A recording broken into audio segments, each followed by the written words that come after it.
আসসালামু আলাইকুম ইব্রান। আমি আসলে রেডি হয়েছি, একটু বাইরে যাচ্ছি, কাজে যাচ্ছি, বাট খুব তাড়াতাড়ি চলে আসতে হবে কারণ আগামীকালকে আমার যে এক্সাম আছে, যে আমি চাইলে বেশি সময় বাইরে স্পেন্ড করতে পারবো না। আমি মোটামুটি রেডি হয়ে গিয়েছি, জাস্ট আমি ড্রেসটা পরবো। এই যে আমি আজকে মেকআপ করেছি, কিন্তু খুব লাইট, জাস্ট হালকা মেকআপ করেছি, তাই জন্য যে আমার পিম্পলসগুলো মানে সাডেন আমার এখানে মানে এই গালে অনেকগুলো পিম্পলস হয়ে গেছে।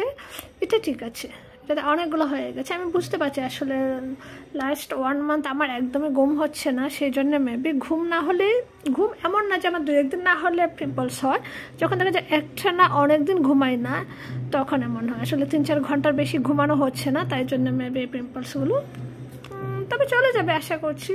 কারণ আমার তো পিম্পলস আসলে হতো না, সাডেন হচ্ছে, আশা করছি চলে যাবে। যদিও পিম্পলস হলে মেকআপ করা ঠিক না, কিন্তু আমি একটু বাইরে যাচ্ছি তো আসলে, আর স্বাস্থ্য এমনি তো আমি পছন্দ করি, তাই একটু ইউজ করলাম। সবসময় তো আর সাজগোজ করা হয় না, স্পেশালি যখন বাইরে বের হই তখন সাজি।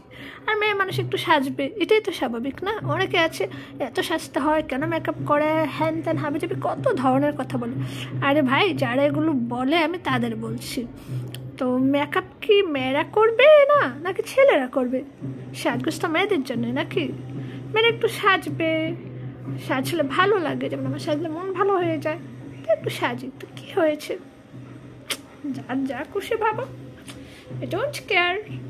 আমি সাজলাম, কেমন লাগছে আমাকে? বাই।